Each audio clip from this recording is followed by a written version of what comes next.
Patay sa pamaril ang isang magkapatid na lalaki sa Cebu City. Aminado ang isa sa mga suspect na naghiganti siya sa isa sa mga biktima. May unang balita si Nico Sereno ng GMA Regional TV. Duguang nadatnan ang dalawang magkapatid sa loob ng kanilang bahay sa Cebu City nitong araw ng Pasko. Ayon sa partner ng isa sa mga biktimang si Romel Fernandez, pumasok at namaril sa bahay ng mga biktima ang dalawang lalaking kapitbahay nila. Unang binaril ang nakatatandang kapatid na si Melber na umano'y target ng mga sospek. At nang tulungan ng kanyang partner ang kapatid, saka ito pinagbabaril din. Agad nasawi ang mga biktima. Ano ako para sa sa'yo lagi pasil? Pastilan, pila ka igo ang igo pares. Dua, diri sa nangog sa tiyan. Si Kuya Melber diri sa o.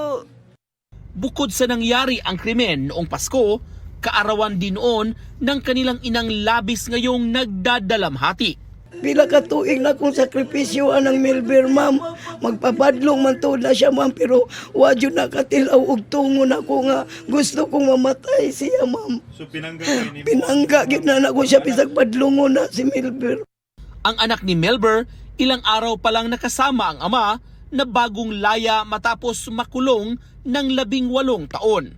Mismo bawo inatato siya nako kay sa pila ka tuig wala mi kakuyog. Karon na to siya makabawi niya ikuha na siya. Agad nahuli ng pulisya ang isa sa mga suspect at inamin ang krimen. O sa imong sala, Ang murder. namusil ka. Oh. Kinsa imong ipang kusil? Si Kan Minwe. Ang ama pagbawas lang. Nakuha ang ginamit niyang baril. Sasampahan siya ng reklamong double murder. Tinutugis ang isa pang suspect. Ito ang unang balita, Nico Sereno ng GMA Regional TV para sa GMA Integrated News. Igan, mauna ka sa mga balita, mag-subscribe na sa GMA Integrated News sa YouTube para sa iba't ibang ulat sa ating bansa.